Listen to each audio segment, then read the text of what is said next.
Mami mo ha. Ano? Ako pagagalitan, nagpapagupit ka eh. Ano, sabihin ko, ikaw may gusto. Sabi mo yan ha.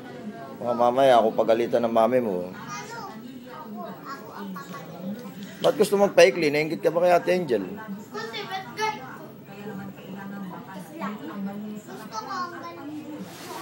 Hanggang balikat na lang, wag sobrang ikli. Oo, maikli na yun. Nainggit ka lang eh.